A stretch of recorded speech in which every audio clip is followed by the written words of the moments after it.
It was a Christmas miracle. The Oklahoma Sooners did the unthinkable and flipped a flip. Got Peyton Bowen. We'll talk about what it means for this recruiting class, how we feel about Brent Venables, the whole staff, and their work on today's episode of Locked On Sooners. You are Locked On Sooners, your daily podcast on the Oklahoma Sooners, part of the Locked On Podcast Network, your team every day.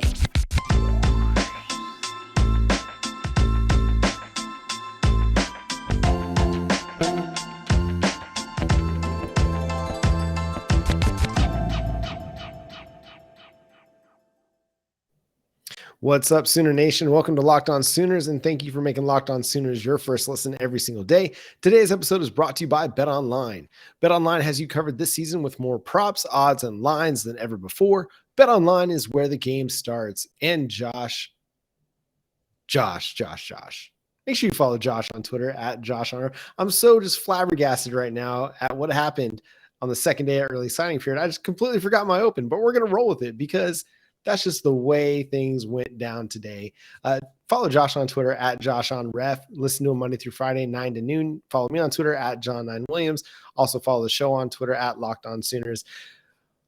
What a day, Josh. I mean, it started early this morning, really kind of late last night as at Nick or his rivals Nick kind of relayed that even by midnight last night, Peyton Bowen still had not signed his national letter of intent for the Oregon Ducks, just creating what kind of turned into a firestorm on social media today as everybody just kind of waited to see what was going to happen.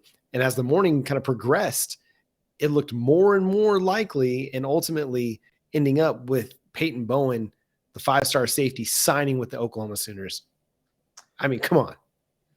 Wild. A recruitment for Oklahoma fans that, especially if Peyton Bowen lives up to that billing of being the 14th player nationally, 5-star, which, you know, generically speaking, 5-star means, okay, this is going to be an NFL first rounder. So if Peyton Bowen is that at Oklahoma, man, and, you know, who knows, like, generally speaking, what happens at OU is probably how guys get remembered, right? That's the more important part.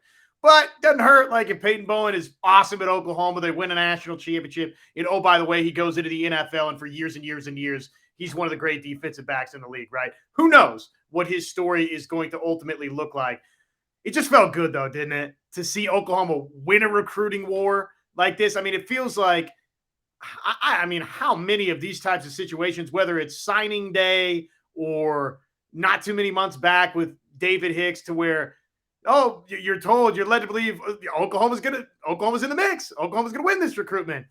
And then it doesn't happen. And especially for, you know, this type of quality player defensively. So, man, just a wild recruitment. The way that it obviously broke down today was pretty crazy in the sense that you felt like after yesterday, with there not being an Oklahoma hat on the table, it's Notre Dame, it's Oregon, you hear all sorts of things, but nobody necessarily knows what to believe. And we can kind of only go off what our eyes tell us. And what our eyes told us from yesterday was that Oklahoma was a pretty distant third, right, to both Oregon and Notre Dame, because their hat didn't even make it on the table. And for things to 24 hours later, literally and figuratively, flip the way that they did for the Oklahoma Sooners it's just crazy in this Peyton Bowen recruitment. Ultimately for him, I think he got it right. I think he's going, John, where he wants to be.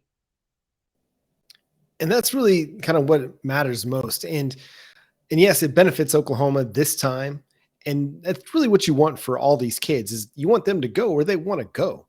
Whether it's a Tassili Akana ending up at Texas, is that a bummer for Oklahoma and Oklahoma fans? Absolutely. But he's going where he wants to go. So best of luck to him, except for Red River Rivalry Week.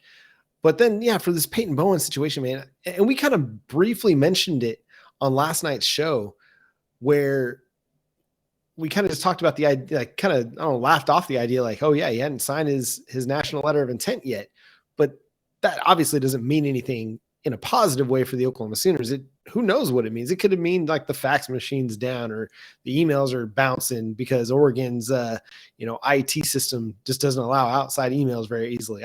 Who knows? But I didn't really give it any second thought whatsoever because one, I was just kind of tired of hoping and dreaming and not letting it work out. It's the meme from Avengers Endgame where the Black Widow finds Hawkeye, aka Rowan, over in Japan, taking out the Yakuza, and she's like, "Hey, we might have a chance at this," and he's like, "Don't," and she says, "Don't what?"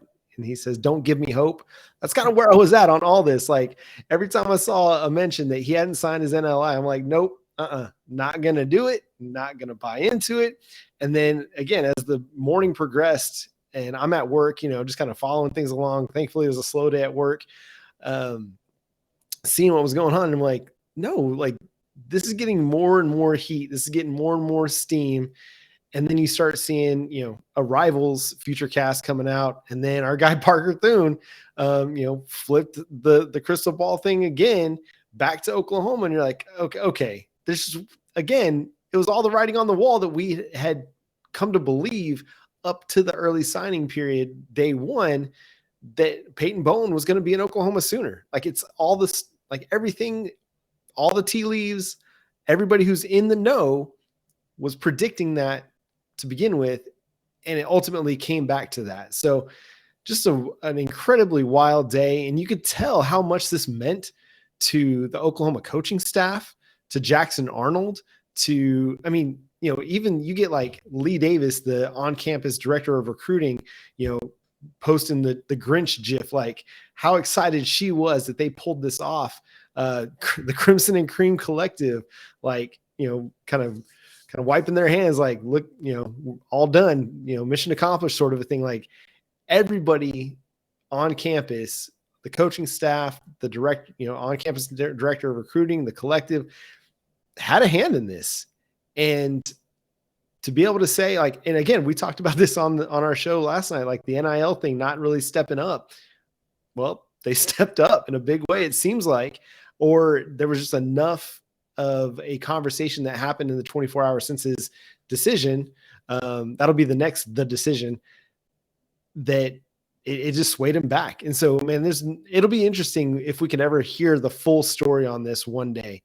Like, I feel like this needs to be an ESPN 30 for 30 when Peyton Bowen is in the NFL or having like a really successful career. Like, hey, let's take a look back at what happened with your recruiting. Let's, dig in on some of the details. We may never know all of the ins and outs of what went down on this, but ultimately it's Peyton Bowen is an Oklahoma Sooner. And again, what a great day for Brent Venables, his coaching staff, all the people that put in all the work to host these guys on the unofficials and the officials, to set up the home visits, all of that stuff, man. Just a great day for that whole team. John, was such follow me closely here on this next portion. It was such a success from the NIL standpoint, seemingly, right, that actually the Norman NIL Club jumped the gun and sent the tweet out too soon that Peyton Bowen was signing with the Oklahoma Sooners. So take from that what you will, right? That leads me at least to believe deductive reasoning here that, yes, the collectives were on some way, shape, or form, some level involved in swinging this thing back in Oklahoma's direction. I've not had anybody at either of the collectives say that. And if that's incorrect information that I'm sharing right here, well, just drop me a line and correct me later. But I'm just putting tea leaves 2 and 2 together. And that tweet from the Norman NIL Club leads me to believe they felt like it was a victory on some level for themselves, for the Crimson and Cream Collective, right? For the collectives at the university or supporting the University of Oklahoma. Just wild, man. And I listened today, John. First of all, the radio show was an incredible day of radio to do. Basically 3 hours of almost play-by-play of, okay, well, here's the latest. Well, there's not really anything latest to this. What would Peyton Bowen mean? Is this actually going to happen? It seems like it's going to happen. It's official. Well, no, it's not official. It was just a crazy day from that standpoint. But I sat back and listened to the OU rumors and news space afterwards. Hats off to Travis Davidson, to our man JP over there. Those guys have a great podcast. and to both Parker and Brandon, who popped into said space for a good portion of time, John. And the one thing that stuck with me that Brandon Drum said was that, and I think it's important to rehash this out here for a new audience that maybe missed this. Peyton Bowen, this decision weighed on him for a long, long time. He was apologetic after he made the final decision to sign with the University of Oklahoma.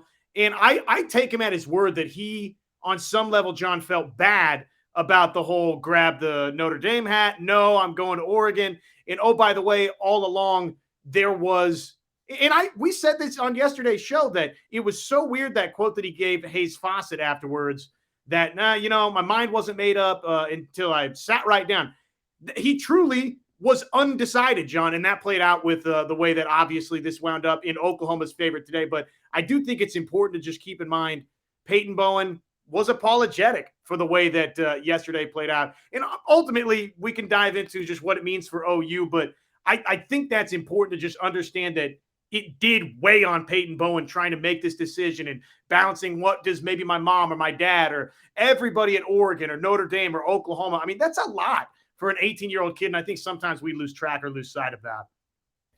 Yeah, it is really easy to lose sight of all the different people that are in his ear about it. His personal relationships, his friendships, with the 5-star quarterback Jackson Arnold, with his girlfriend that's going to go to Oklahoma, that, with his parents that had their own interests, with, I'm sure Danny Lanning, and the coaching staff up at Oregon, like Marcus Freeman at Notre Dame. There's just a lot of good people, like seemingly good people, kind of speaking into his life, trying to tell them like, hey, this is the place you need to be.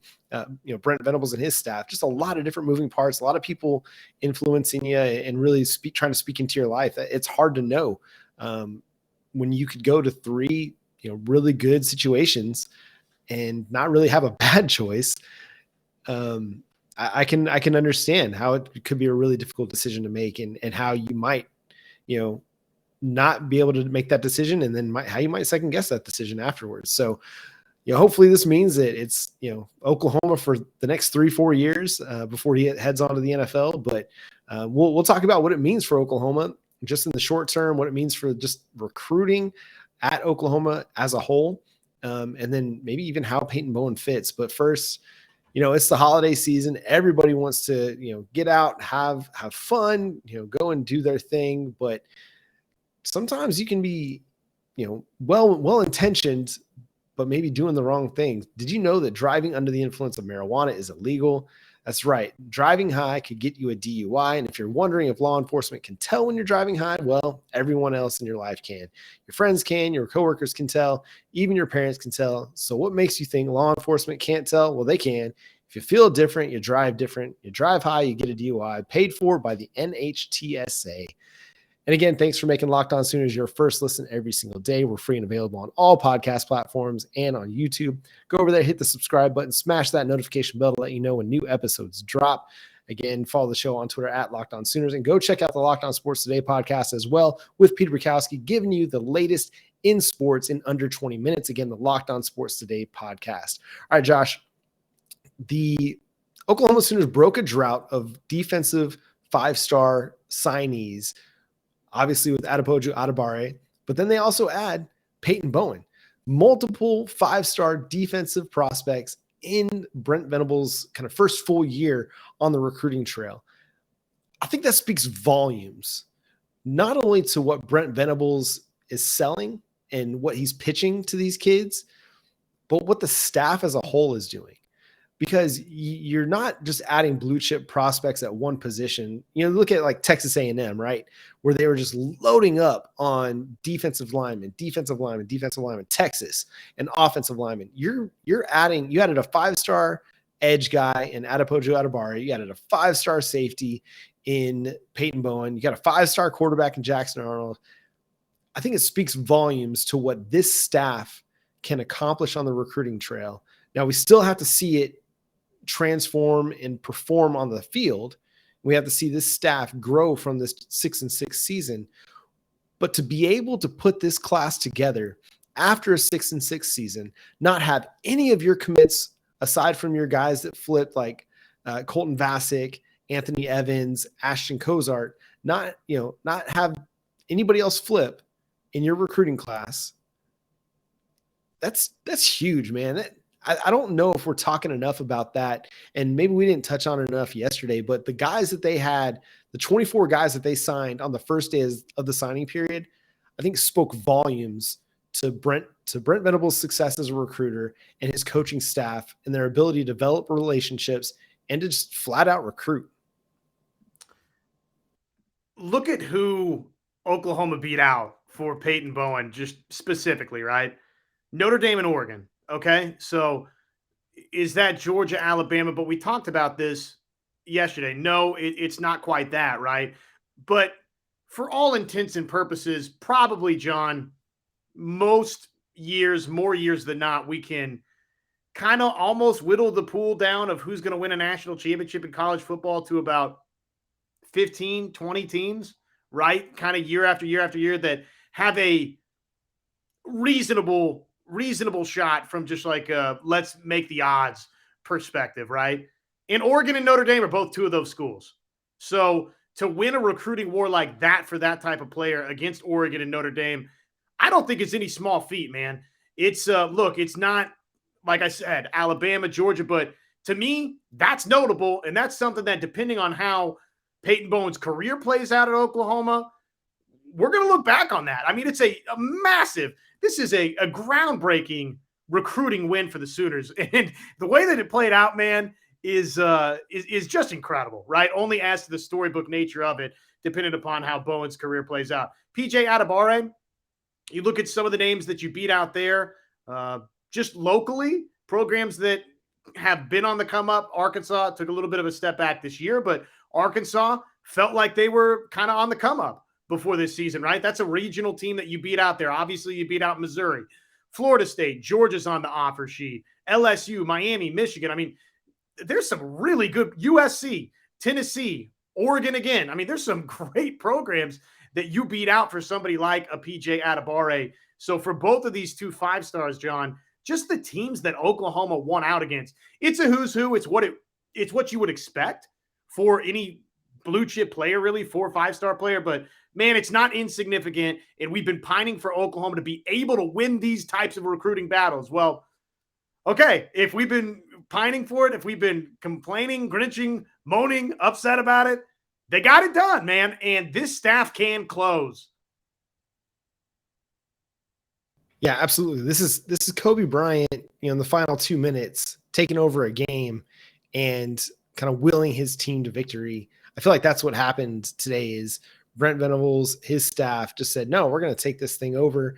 We're going to get Peyton Bowen, and we're going to win this recruiting battle. And I think that's going to resonate. That's going to ring out to the recruiting world. Like, okay, Oklahoma coming off a 6-6 season, don't sleep on them.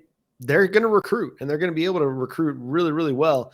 And adding a guy like Peyton Bowen to a class that was already flush with really, really good, defensive back talent in Dave McCullough, in Kendall Dolby, Makari Vickers, Jacoby Johnson. I mean, Eric McCarty. I mean, just I say just a 3-star player, but a highly, highly regarded 3-star player as far as Oklahoma is concerned. Josiah Wagner, like, it is a blue chip secondary that Oklahoma added this year, on top of what they added last year in the secondary as well, in Gentry Williams and Robert Spears Jennings and Jaden Rowe and Jamarian Burt, like another really good group. Like, they continue to stack and stack. And in a game that is growing in the passing element, you got to have people that can play in the secondary. And Oklahoma is not going to be lacking in secondary players. Peyton Bowen's athleticism, it just jumps off the page. Like, the dude is able to make plays in coverage. When the ball's in his hands, he's going to be a dynamic kick returner for you as well.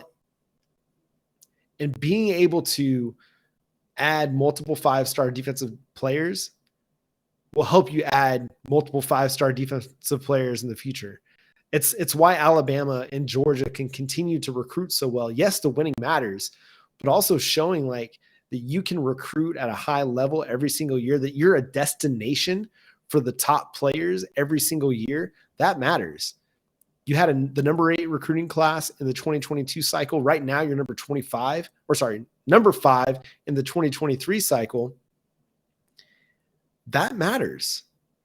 And I know that we want to talk about the stars don't necessarily matter. They do matter to an extent in that, when the 5-star players see that other 5 stars are going somewhere, that says something to them. Like, oh, what's up with Oklahoma? I need to go check that out. Well, why is this kid from Florida? Why are these 4-star players from Florida going to Oklahoma? Well, we gotta check that out. Like, I was looking at what Oklahoma's done in the kind of the 3 main recruiting spots, and Florida, Texas, and California. So they just got one kid out of California. That's Ashton Sanders, 3-star, who had a great senior season, really started to generate some buzz, but landed 5 kids out of Texas, huge, including Arnold and Bowen and Samuel Masigo and Jaquays Petaway, and I know I'm forgetting one more, but we'll go back to that. But then they landed 6 guys out of Florida. So those 6 Florida kids not only spurned the Florida teams, the big Florida teams, but all those teams in the Southeastern Conference, all those teams in the ACC to go to Oklahoma. That stuff matters. And it kind of raises everybody's awareness of Oklahoma in these regional hotbeds. So seeing this team and this coaching staff continue to use those connections that they built over at Clemson to continue to kind of pull players out of the Southeast, that's huge. And now that they're able to have such an effect in Texas as well, if you can create a situation where you get, some of the best talent out of both Texas and Florida, that really is going to just stack recruiting classes together for you that allows you to build a team that is going to be able to compete at the highest level. Because ultimately that's what matters. Yes, you got to score high on the recruiting trail, but you got to get players. And those players got to develop into players that help you win national championships. And so far in the Brent Venables era, they're recruiting as well as anybody not named Alabama and Georgia. Absolutely. They're in that next little pecking order down. And let's call it what it is. They're one player away. They're Hicks away. Or if you get both of those guys, where would they have been? They probably would have finished just behind Alabama still, because Alabama's class is just insanity. But bottom line is they're 1-2 players away from being right there. Now, that 1-2 players year after year after year over the course of 4 years, okay, well, that's 8 more, right? That does add up over the course of time if we're talking, 5-star, 4-star guys. I mean, that's 8 more blue chippers. So that is substantial from a depth perspective. By the way, the Florida guys you were looking for, Macari, Vickers, LeBlanc, Carter, Brown, Pachotti, and Strong. So that's the list of Florida guys for this Oklahoma class. No, it's huge, man. It's huge that they've been able to do this in back-to-back classes. Just Bowen, of course, is the icing cherry on top for this signing class for OU, but really it's back-to-back good classes for Brent Venables and this staff to start. And first full class, top 5. I mean, that's pretty awesome. And that doesn't even mix in what they've done in the transfer portal, John. And there's a belief that there's a little bit more to go out of the transfer portal. So this staff has done a magnificent job. And for them to have all the defensive talent that they brought in this class is really, really exciting. And like you said, I mean, it cannot be said enough. It cannot be said enough. Guys, Oklahoma was 6-6. 6-6. And they got the number 5 overall recruiting class. I get that other schools and other places have done something similar to that, but that is a remarkable achievement. Remarkable that they could be at times that frustratingly inept or problems on both sides of the football, and then turn around and sell the idea that, hey, you can come in here and immediately be the change in Oklahoma. So it's one thing to have that to sell. It's another thing to sell that and sell it to the tune where you finish with a number 5 recruiting class. So just hats off all around, man. Huge. Yeah, absolutely huge. And yeah, I mean, Texas, they went 5-7 last year, had another good recruiting class in 2022, put together another great one in 2023. Texas just recruits. They just do well. Doesn't matter the coaching staff. They're just a good recruiting school. But yeah, for Oklahoma, with all the questions that were surrounding the Sooners in the summer, I still remember back to June, July, when people were asking the question. My friends over at Longhorns Wire were wondering, can Oklahoma recruit? Are they in trouble on the recruiting trail because they haven't done anything? Well, June, July kind of shot that one out of the water. And then the questions started to rise when Oklahoma's defense was really struggling during the season. Can Brent Venables coach? Can he put together a good defense? Well, we might not see it 2023, but in 2024, we're going to see it. I feel really confident with the recruiting classes that they've put together in the first two cycles, the transfer portal additions, which we haven't even gotten to Reggie Pearson yet, the Texas Tech transfer, which we'll have to talk about on the next show. This has been very Peyton Bowen specific.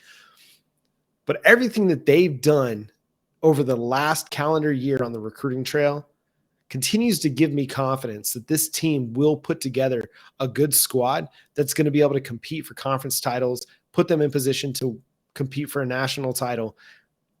Because you can't amass that much talent, have the track record that Brent Venables has at deploying good defenses, also Jeff Lebby and deploying good offenses, and not have it come together. It's going to come together. We might see an improved Oklahoma team in 2023 that allows them to contend for the Big 12 title. They might just be a couple games better.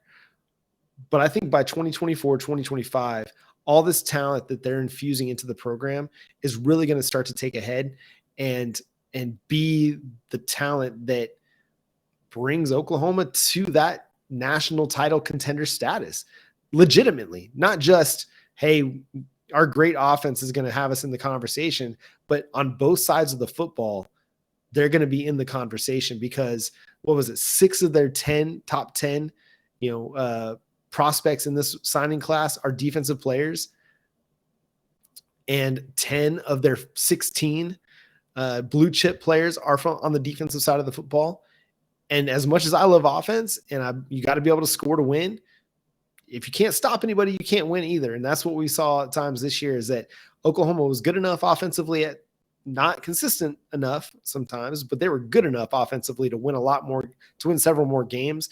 But because the defense couldn't get stops in crucial situations, it hurt them. And adding all this depth, I know you can look at, adding 5 blue chip defensive backs and wonder, well, how is everybody going to play? Well, when you're playing 90 to 100 snaps a game, or you're playing 80 snaps a game, having all that depth is only going to be a great thing for you as a program. Now, they got some work to do to continue to build that defensive line depth, but at linebacker in the defensive secondary over the 2022-2023 recruiting classes, man, they're flush. The depth is excellent. And it's going to we'll start to see it take shape this year as Gentry Williams and Robert Spears Jennings and Jaden Rowe go into their second year in the program. And we might see some of these true freshmen have an impact. But man, it's looking really, really good on the defensive side right now at linebacker in the secondaries, especially. And given another year, the defensive line depth might be there to match it. You hope so. And I think the phrasing that I've used the last couple of days is there's now different avenues, right? There's not just you see the rainbow and you chase right after it. There's different ways to get to the pot of gold at the end of the rainbow. And I think personnel-wise, there is too. You and I and many others, look, I want to see Oklahoma. And I think the vision from Venables and the staff, Todd Bates, John, they want dudes, right? They want 5-star. They want David Hicks. They want David Stone. They want that type of defensive tackle in their class going forward. And ultimately, probably they need that guy or, 4 or 5 of those guys to go win a national championship. But you don't have to have that type of defensive tackle, John. Oklahoma could be a little bit more pass rush heavy, right? You could basically kind of play a defensive end inside at defensive tackle and take a little bit different approach at it. There's different ways to structure yourself defensively in the meantime, right? As you're chasing sort of that vision of who and what you want to be defensively. And I think Oklahoma has done enough in terms of some of these defensive linemen that we're talking about to where they're going to have those types of options, John, to where they, look, if you don't have that one game-breaking defensive tackle, maybe you do slide somebody that's kind of tailor-made to be outside, you bring them inside, because guess what? Just put your best 4 defensive linemen out on the field, right? So I think that's something that Oklahoma has positioned itself to be more successful doing. And oh, by the way, did I tell you 8 of the top 11 are defensive players in this class, which that as I sit back and hear us say that, the Venables stamp on this program, it's getting put down, right? And let's see, I'm workshopping something here, John. See if you agree or disagree with this. I don't know that it's as easy. I know you went and got Deshaun McCullough, and we'll see how that plays out. I don't know if as many of Deshaun McCulloughs are entering the transfer portal and leaving where they're at as there are an Addison of the world or the top flight quarterback. Skill guys offensively, I feel like you're more likely to get later down the line in the transfer portal versus, look, the top edge rusher, the top linebacker, the top defensive tackle, probably that guy you got to get in the signing class, right? So the fact, just as I, again, step back and say 8 of 11 defensive guys, the top rated guys in this class, John, I think that's the right recipe. I think that's the right formula. Obviously, in a perfect world, it's 60-40 or right down the middle, baby, 50-50 blue chips all the way. But if you had to slant one way because of the advent of the transfer portal, I'm kind of the belief that's the right way to be slanted. No, I 100% agree with you, because you look at what's happening right now. You mentioned Jordan Addison. Let's talk about another USC transfer addition in Dorian Singer, the best, arguably one of the best wide receivers in the Pac-12 this past year, goes from Arizona to USC. That's example right there. Ra Thomas going from Auburn to Georgia. Trey Harris, a Louisiana Tech, Conference USA all first team or all Conference USA first team, potentially going to Oklahoma. You're seeing the skill guys move around seeking better opportunities, right? You're looking at them and they're seeking a better quarterback. They're looking at a better offense. Like, they're looking for things that are going to help raise their profile a little bit more. For the defensive guys, it's harder to make that change, and teams generally aren't going to let those guys, like, they're not going to go. There are fewer of them. Like, you can find really good wide receivers out there, like Theo Weiss. Like, he's a really good wide receiver. Didn't get a lot of opportunities at Oklahoma this year, but he's a really good wide receiver going to Mizzou. Like, you're capable. You're able to find wide receivers in the transfer portal. We got an Austin Stogner coming. You're able to find skill players. Eric Gray was a transfer portal addition. Like, they're out there. I think in large part because maybe there's fewer snaps available for skill players wherever they might be, or like a Dorian Singer or a Trey Harris. You're looking for a better opportunity to raise kind of your profile before maybe being an NFL draft eligible player. But on the defensive side of the ball, where a lot of teams rotate defensive players, a lot of guys are getting snaps. And so you're not seeing the top flight defensive players just up and leave their spot. You're seeing a few, but not all of them. The Deshaun McCullough thing is a very unique situation with some really interesting extenuating circumstances where, his dad was a coach at Indiana, left Indiana, went to Notre Dame. Well, he took the opportunity to find a new spot, and he and his brother both ended up in Oklahoma. You took advantage of some interesting extenuating circumstances to wind up, with Deshaun and Dave McCullough. You got to pick your spots and you got to pick your battles. So being able to hit that is great. But I think you're right. You got to be able to build on the defensive side of the ball through the transfer portal, and then every once in a while, through the recruiting classes, and then every once in a while hit the transfer portal with an addition here, like from last year, CJ Colton. Like, he didn't come till the summer, so he didn't have as much of an impact until later in the season. But what an impact he had! Like, that was huge. Or finding a guy like a Jeffrey Johnson who was at a place like Tulane and wanted to get a better challenge, or a Jonah Laula, like these guys that are group of 5 players looking for a better opportunity, but Power 5 defensive players aren't generally moving. They're not, especially if they were starters or up and coming stars, they're not usually leaving the spot they're at. So I 100% agree with you. Build through recruiting on the defensive side of the ball, pick a few spots where you need to add some guys. But I think ultimately this is what Brent Venables wants, is a team built with his recruits and then a few transfer portal additions here or there. And I think you might be right. Through the transfer portal, the skill players is where if you're going to add, and be aggressive in adding. Maybe it's the skill position players, because you can find more ready-made players that way as well. So anything else you want to kind of add on that, or add on Peyton Bowen, or just recruiting in general before we get out of here, Josh? Just in closing, it's a great day. It's a great day to be a Sooner. It cannot be overstated. These are recruiting wins that haven't always swung Oklahoma's direction. And two tweets I wanted to share. The first from Parker Thune. Within the modern, which, by the way, Parker, you are vindicated, my friend. Congratulations to you. You deserve this. The Wolves, they came after you, but you got your last laugh, baby. Boomer Sooner to you. Within the modern recruiting era, Oklahoma had never signed more than 5 top 100 prospects in a single cycle.